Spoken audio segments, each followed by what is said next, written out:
To start a ventilation, you have to choose the most appropriate ventilation mode based on the patient's medical condition via turn and push knob in the main menu.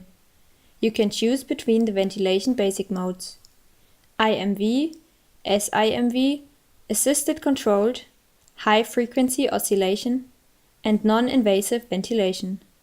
Furthermore, you will find the function test to repeat the self-test and the function off to shut down the device completely.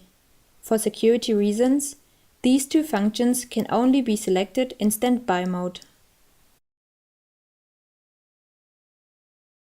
With a second push of the turn and push knob, a pop-up menu appears, listing all parameters required for the selected ventilation mode. After adjusting parameters, you can start the ventilation mode with selecting Start and activate it by clicking the turn and push knob. The field console returns you to the ventilation mode and clears all changes. Selecting Alarms opens a pop-up menu showing all the alarm limits for the relevant ventilation mode. These alarm limits can be adjusted using the turn and push knob. Ventilation can be started as usual. Proceed as follows to change the ventilation mode during ongoing ventilation.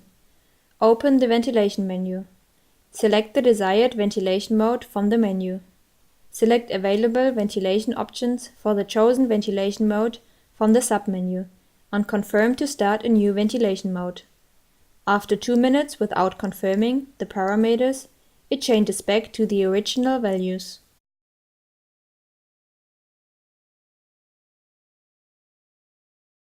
The brake function will pause the ventilation.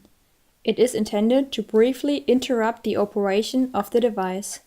The monitor remains on, and the selected ventilation parameters are preserved as long as ventilation continues in the same mode after the brake. The brake function can only be selected during ongoing ventilation.